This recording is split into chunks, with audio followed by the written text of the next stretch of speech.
Thank you for joining me for this edition of Weather Northeastern. We're taking a look here with meteorologist Mark Molnar. We have a lot of factors going into effect. We're going to start off with the big wind event that's coming out of the severe weather event that occurred on the day on Thursday. Transitioning into a big wind event here across the portions of the upper Ohio Valley into the northeast, from Ohio, especially Indiana, over towards Pennsylvania, New York State, and down into West Virginia.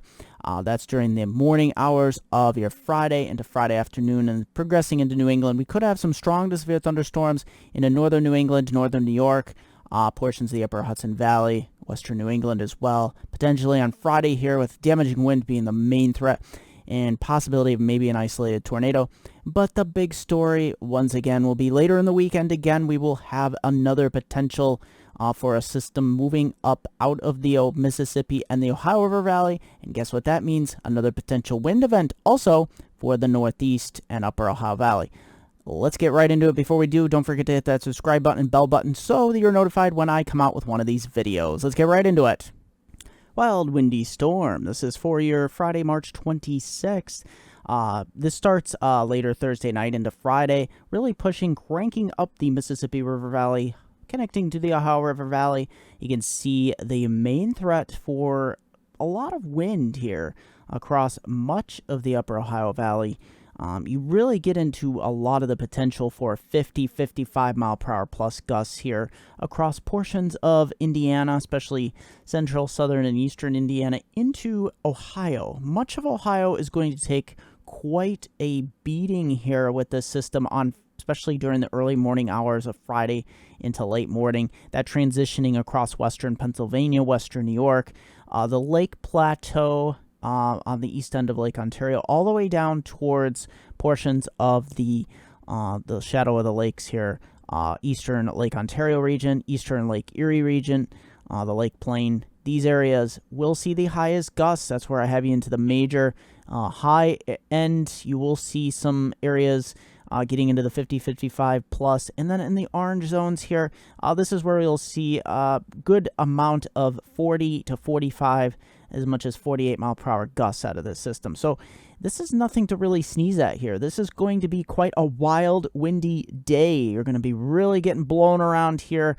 across portions of the Northeast and the upper Ohio Valley, as this low pressure really, look how it's really booking it here from Illinois, 1 a.m. Friday, all the way up towards 1 p.m. Friday in the St. Lawrence Valley. So this system will be really moving quickly.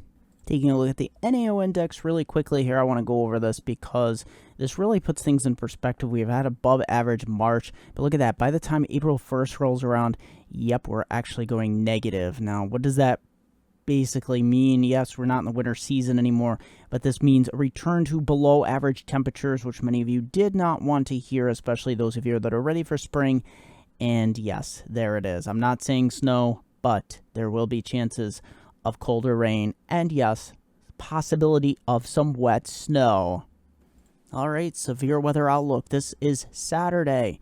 Now, if you notice, I will have the map updated for the Northeast in a couple frames here, but this is the Saturday outlook. I think this is worth mentioning because this will be the next major system that moves out of the Mississippi and Ohio River Valley during the day on Saturday, and we do have not only a marginal, not only a slight, but a potentially enhanced risk here from eastern Arkansas, following up along the Mississippi River here into southern Illinois, southern Indiana, most of western Kentucky here, and western Tennessee.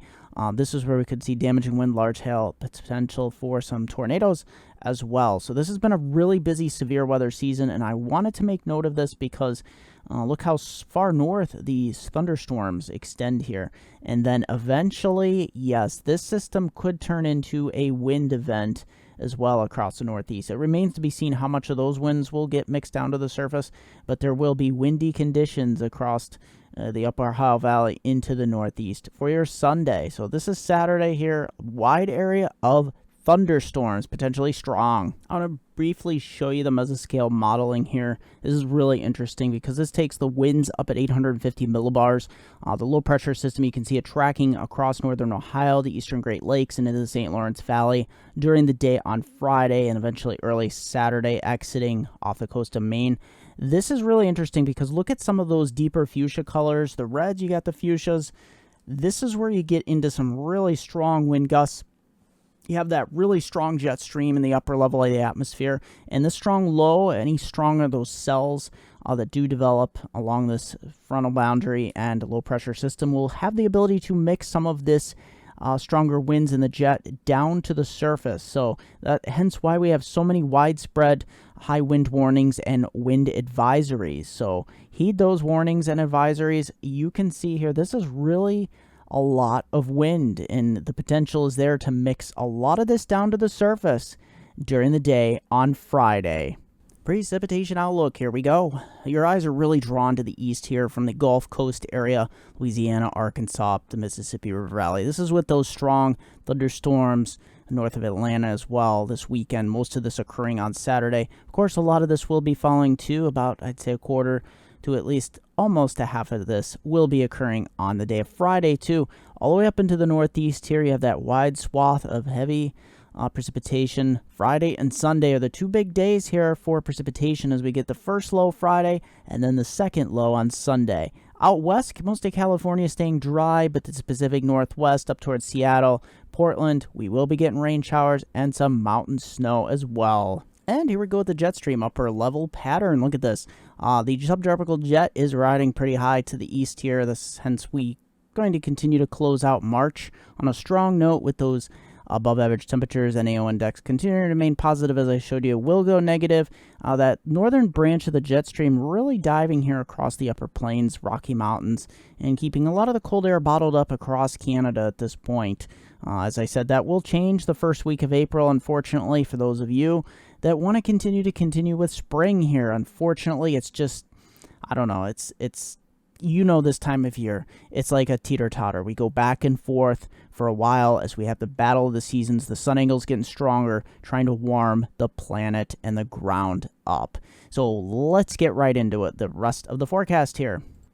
Trouble areas here in the Northeast. Here is the trouble areas. Take a look at this. We got some trouble areas here across western New York, western Pennsylvania, southern Ontario. This is during the day on Friday with wind gusts exceeding 50 miles per hour in this yellow shaded zone just west of Binghamton, mainly including Syracuse, State College, Pittsburgh, Erie, Buffalo, and east of Toronto. Binghamton, you're going to be really close here. The higher elevations around your area, especially on the western side, could experience those 50-plus mile per hour gusts. Severe thunderstorm outlook here across the Northeast. This is for your Friday. This does include much of the Northeast here. This is upstate New York into western Massachusetts, New Hampshire, Vermont. This is during the day on Friday, especially later morning into the early afternoon. Into late afternoon, we could see some showers and thunderstorms develop. Some of these stronger cells could produce. Main threat is damaging wind gusts. Could not rule out an isolated tornado here in some parts of western New England, especially parts of western Massachusetts and southern Vermont.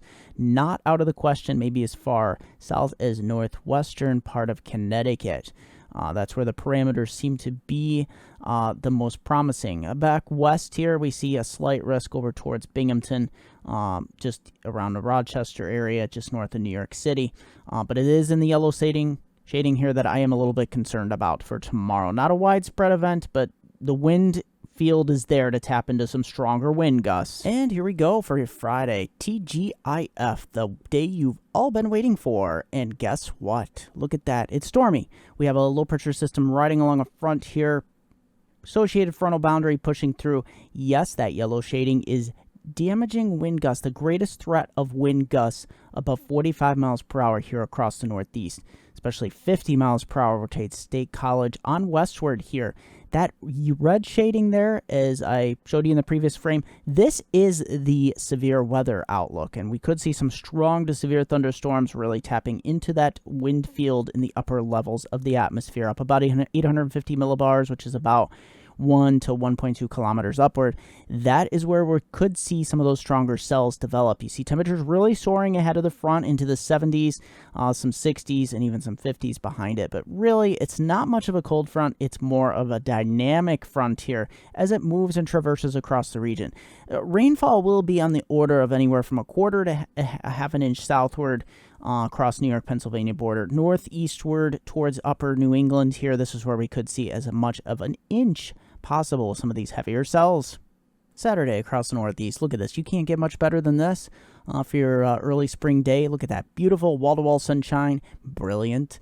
That big ball of sun, that big ball of light in the sky radiating down that light. Look at that. You can't beat it. Look at that. If you're ready to get out in New York City, look at that. A nice spot this time of year. 67 degrees and sunny skies. Binghamton, not too bad as well. 64 and sunny 69 in Harrisburg as well as Pittsburgh. Look at that. Not a cloud in the sky across the Northeast as high pressure builds in. Winds will start to subside after 10 a.m. So get out there and enjoy it.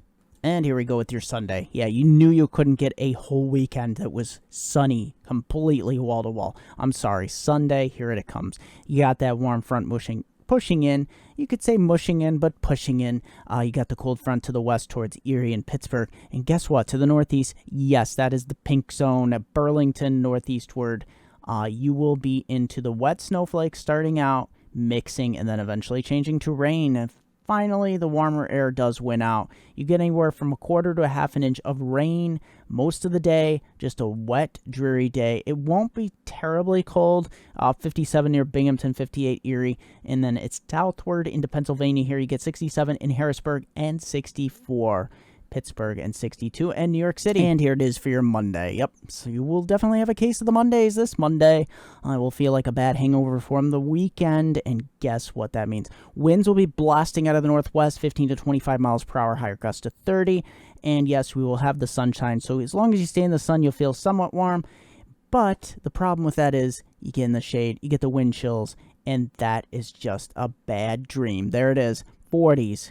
A slap back to reality. Granted, it's still above normal for this time of year, but guess what? It's not the 60s and 70s that you were once dreaming in. Let's take a look at your extended. And here's your extended. Upper Susquehanna River Valley, Binghamton to Scranton, all points in between the Upper Susquehanna River Basin. Look at this. Friday, thunderstorms, showers in the morning.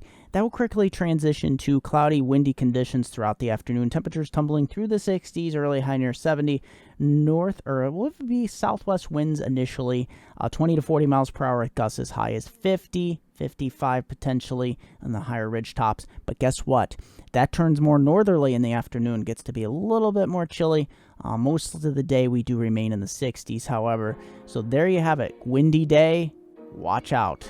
Not very good. Saturday, early morning wind, giving way to sunny skies. Look at that, up near 64 for your Sunday. There's that quarter inch of rain moving in with that next system. Monday we cleared out, but very windy conditions, up near 46 for a high, much colder. And look at that, Tuesday we bounce it towards 62 again, but not after a really bitter cold start. Only 22 in the colder valleys. As always, I want to thank you for joining me for this edition of Weather Northeastern. Give my Facebook page some like, Media Mark, Weather Northeastern, also Hurricane Northeastern. Don't forget to subscribe to me on YouTube. Hit that subscribe button, hit the bell button so you're notified when I come out with one of these videos. And don't forget to visit my website, MediaMark.com and WeatherNortheastern.com. As always, thank you for joining me, and I'm coming out with my hurricane outlook for 2021 shortly.